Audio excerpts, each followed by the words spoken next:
कितने अच्छे दिन थे ना पहले। वो मेरा बॉयफ्रेंड कितने मज़े करवाता था। शादी करके तो जिंदगी की वाट लग गई है।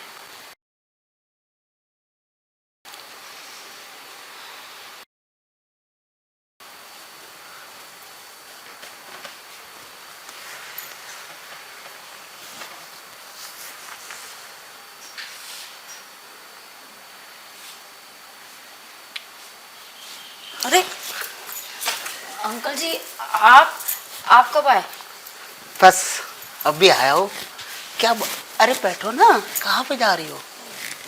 वो मैं किचन में ना कुछ काम है अंकल जी, मैं करके आती हूँ। अरे अरे बैठो तो सही। किचन में तो मेरे ख्याल से सारा काम हो चुका है। वैसे एक बात बताओ, कौन से बॉयफ्रेंड के बारे में सोच रही थी? और शायद कुछ करने की कोशिश भी कर रही थी तुम। ओह नहीं नहीं अंकल जी, ऐसी कोई बात नहीं है। वो तो मेरी आंख लग गई थी ना, तो पता नहीं मैं सपने में बड़बड़ा रही होंगी। हाँ, लेकिन बड़बड़ा भी कुछ और ही रही थी। काश काश तुम्हारा मन कुछ कह रहा होगा, कुछ करने को मचल रहा होगा। नहीं नहीं अंकल जी, कैसी बातें कर रहे हैं? अब तो मेरे ससुर की उम्र के हैं, ऐसी कैसी बातें कर रहे हैं? अरे तो तुम्हारे ससुर के उम्र का ही नहीं, बल्कि तुम्हारे ससुर का जिगरी दोस्त हूँ। और उसके घर की हर खबर मैं अपने पास रखता हूँ। और वैसे भी तो वो कहीं बाहर गया हुआ है और तुम्हारा पति भी नहीं यहाँ पे। हाँ, अगर तुम कुछ चाहती हो मुझसे तो मैं तुम्हारी वो इच्छा पूरी कर सकता हूँ।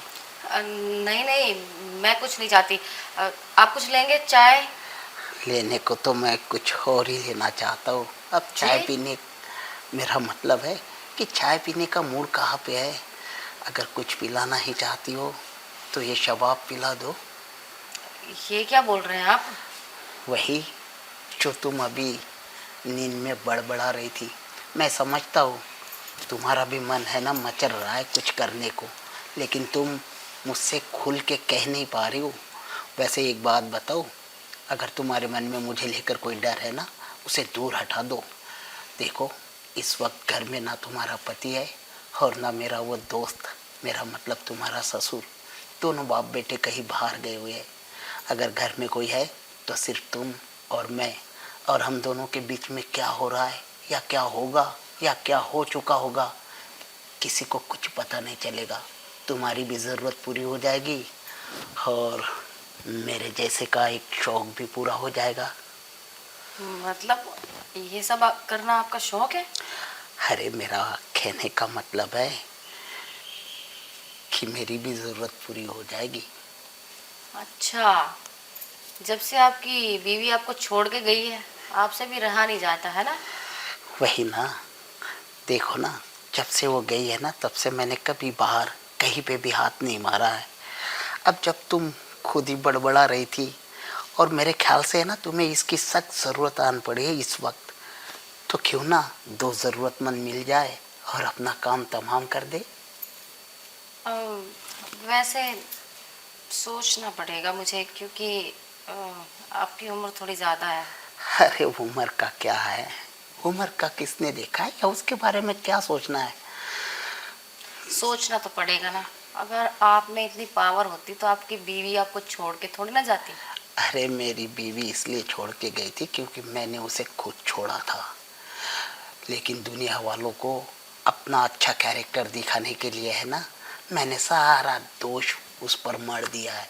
क्योंकि मुझे है ना कुछ नई नई चीज़ों की आदत सी पड़ गई थी, इसलिए मैंने उसे घर के बाहर कर दिया था। अच्छा, वैसे मैंने आपके बारे में ना खूब सुना है। आपको अलग अलग जगह ये सब करने में बड़ा मज़ा आता है। हर जगह पे तो नहीं, लेकिन हाँ, कोई कोई सिलेक्टेड जगह ज़रूर है मेरी। और उन जगहों पर मुझे ताका झाकी करना बहुत अच्छा लगता है। अब देखो ना, जैसे कि तुम्हें इसकी ज़रूरत है। अब जब तुम्हें इसकी ज़रूरत है और मेरे होते हुए वो भी, तो तुम्हारी ज़रूरत को पूरा करना मेरा फ़र्ज़ भी तो बनता है। अच्छा, तो जो फर्ज मेरे पति को निभाना चाहिए वो अब आप निभाएंगे। ज़रूर, अगर तुम मौका दो तो। ठीक है, दे दूंगी मौका, लेकिन इस चीज़ की क्या गारंटी है कि मैं मौका भी दूं और आप मुझे अच्छे से खुश कर दोगे? अरे गारंटी तो तब होगी ना जब तुम मुझे यूज़ करोगी। देखो, गारंटी उसी चीज़ की दी जाती है जिस चीज़ को खरीदा जाता है। वैसे ही है ना, अगर आदमी की गारंटी चाहिए होती है ना, तो वो तो तभी पता चलेगी जब उसके साथ तुम समय बिताओगी। ये तो बात सही बोल रहे हो आप। गारंटी तो तभी पता चलेगी जब तक मैं यूज़ नहीं कर लेती, तो पता कैसे चलेगा कि सामान कैसा है। यही तो समझाने की कोशिश कर रहा हूँ। तो आ जाओ, यूज़ कर लो मुझे, और सामान का चेकअप भी हो जाएगा। तो आइए ना।